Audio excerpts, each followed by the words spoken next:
अस्सलाम वालेकुम स्टूडेंट्स आज हम डिस्कस करेंगे वेल को और गुड को। इन दोनों में क्या डिफरेंस है इस बात को क्लियर करेंगे। स्टूडेंट्स वेल और गुड को इस्तेमाल करते वक्त अक्सर स्टूडेंट्स कंफ्यूज हो जाते हैं क्योंकि उर्दू में इनका मीनिंग अच्छा होता है, सेम मीनिंग होता है, लेकिन वैसे इनके इस्तेमाल बिल्कुल एक दूसरे से अलग अलग हैं। तो इस तरह से स्टूडेंट्स जो है ना वो आप लोग उलझ जाते हैं इसको इस्तेमाल करने में। तो सबसे पहले हम देखते हैं कि पार्ट्स ऑफ स्पीच के हवाले से वेल को क्या कहते हैं और गुड को क्या कहते हैं। तो व्यूअर्स वेल को हम एडवर्ब कहते हैं और एडवर्ब एक ऐसा लफ्ज होता है जो किसी एक्शन या किसी वर्ब को मॉडिफाई करता है या उसके मीनिंग में इजाफा करता है या उसकी खूबी या खामी या उसका अंदाज बयान करता है। और जो गुड है वो एडजेक्टिव होता है। एडजेक्टिव किसी नाउन को मॉडिफाई करता है, नाउन की खूबी या खामी बयान करता है, उसका अंदाज और उसके मीनिंग में इजाफा करता है।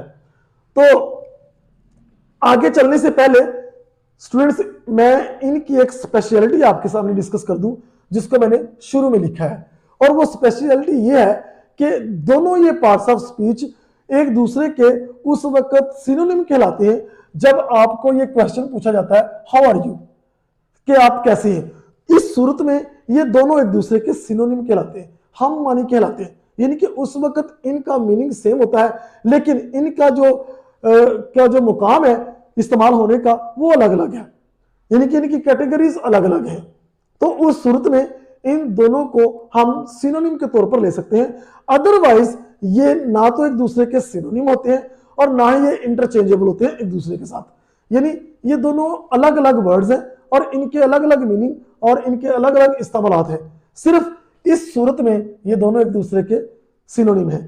तो व्यूज देखना ये है कि किस तरह से ये सिनोनिम है एक दूसरे के। ये इस तरह से सिनोनिम है कि जब ये किसी लिंकिंग वर्ब या सेंस वर्ब, लिंकिंग वर्ब में शामिल होता है is, am, are, was verb, और सेंस वर्ब जैसे कि लुक्स है, स्मेल है, साउंड है, ये जो सीन है, ये वर्ड्स सेंस वर्ब भी वर्ब्स कहलाते हैं और लिंकिंग वर्ब्स भी कहलाते हैं।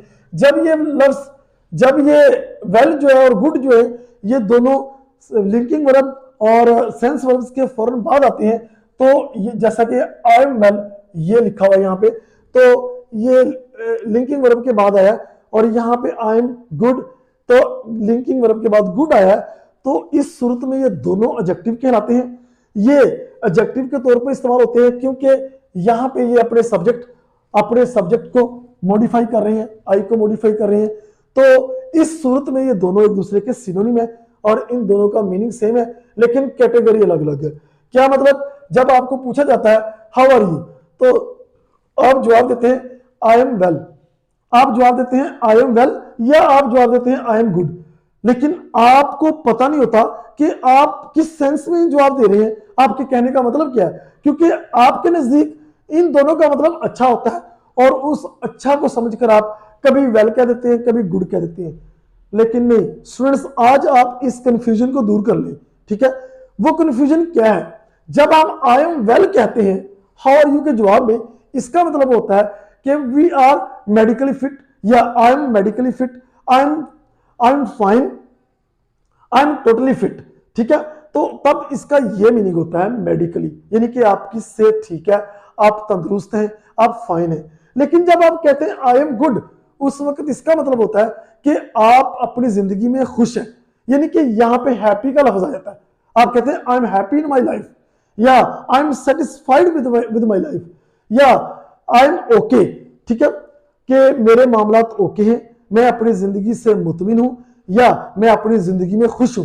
तो इस सेंस को पेश करने के लिए आप आई एम गुड कहते हैं, और जब आप मेडिकली फिट वाली सेंस को बयान करते हैं तो आप इसका जवाब देते हैं कि आई एम वेल, कि मैं ठीक हूं। अब चलते हैं कि वेल किस तरह से बतौर एडवर्ब किस सेंस में इस्तेमाल होता है। पहली सेंस है कि ये किसी राइट वे या डिजायर्ड वे को बयान करने के लिए इस्तेमाल होता है, किसी ठीक तरीके से किए गए काम को बयान करने के लिए इस्तेमाल होता है। कैसे बना, जैसे मैंने लिखा है he did well in the exams, उसने इम्तिहानात ठीक तरीके से दिए, या उसने इम्तिहान अच्छे तरीके से दिए, या उसने इम्तिहानात खास करदा अंदाज से दिए।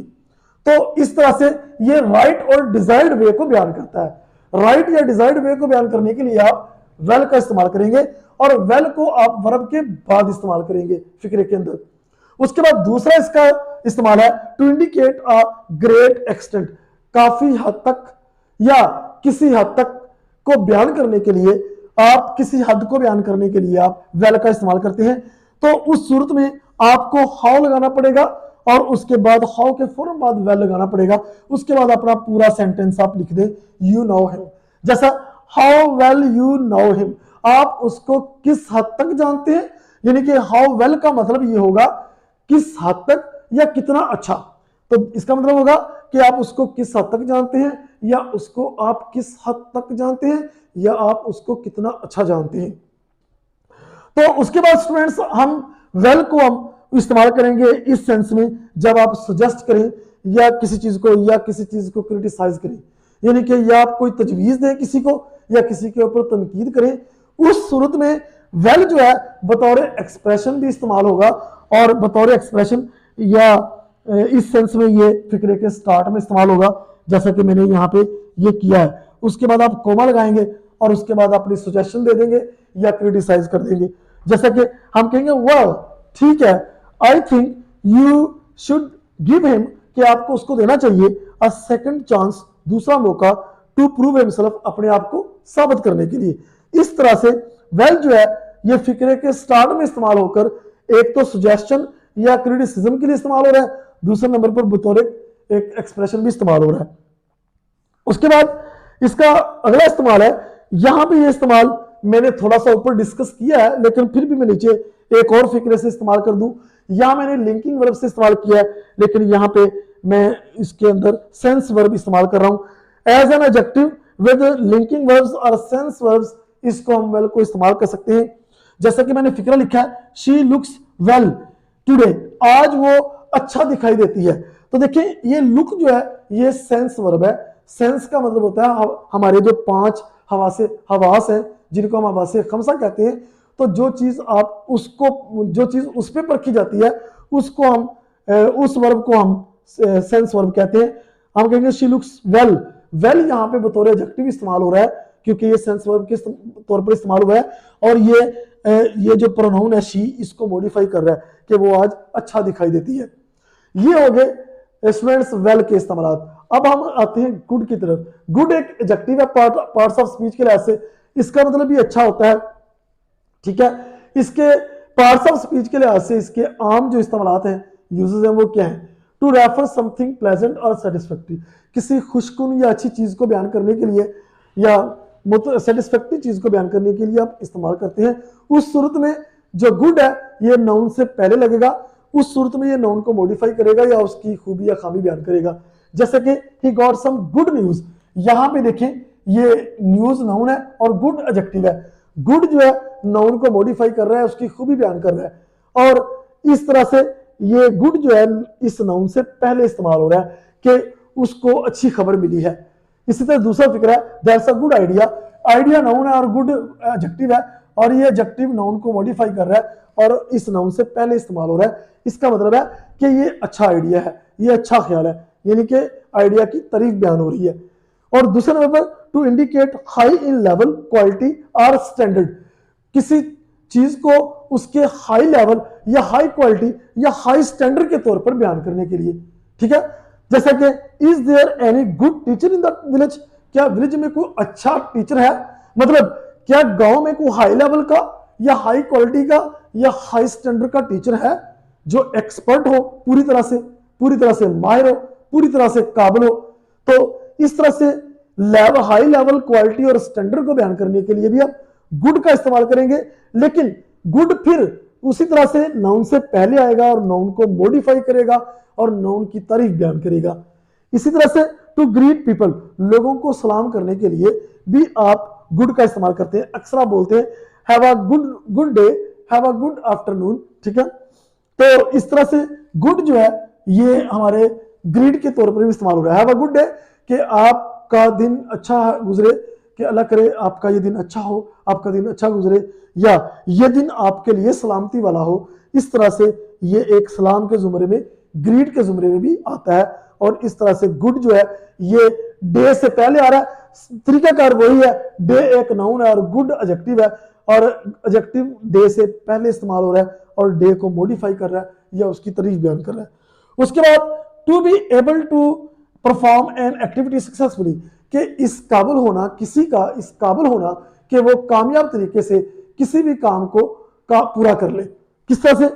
He is a good cyclist, कि वो एक अच्छा साइकिलिस्ट है, यानी उसके अंदर इतनी काबिलियत है कि वो अच्छी साइकिल चला सकता है और वो गलती नहीं करता। He is a good teacher, वो एक अच्छा उस्ताद है, उसमें इतनी काबिलियत है कि वो गलती नहीं करेगा, वो पूरा नॉलेज देगा और वो इस तरह से नॉलेज देगा कि सुनने वाला या नॉलेज लेने वाला बच्चा अच्छे तरीके से उसकी बात को पिक कर पाएगा। इस तरह से किसी एक्टिविटी को कामयाब तरीके से सर अंजाम देने वाले बंदे को लिए भी आप गुड का लफ्ज बोलते हैं, लेकिन तरीकाकार वही है। साइकिलिस्ट एक नाउन है और गुड एडजेक्टिव है, और नाउन से पहले एडजेक्टिव आ रहा है और ये एडजेक्टिव उसको मॉडिफाई कर रहा है। उसके बाद टू रेफर टू हेल्दी, यानी कि किसी सेहतमंद चीज का जिक्र करने के लिए भी हम गुड का इस्तेमाल भी कर लेते हैं, जैसे she is not feeling good, कि वो आज अच्छा फील नहीं कर रही। इस तरह से ये फिक्रा जो है यहाँ पे गुड का सेहत का वाला दे रहा है। तो मुझे उम्मीद है कि आपको ये वीडियो अच्छी लगेगी। तो अगर आपको मेरी वीडियो अच्छी लगे तो मेरे चैनल को आप सब्सक्राइब करें और इसके बेल आइकन बटन को भी दबाएं ताकि इस तरह की अच्छी अच्छी वीडियो आपके पास बर वक्त पहुंचती रहे। और मुझे अब इजाज़त दीजिए। अल्लाह हाफिज़।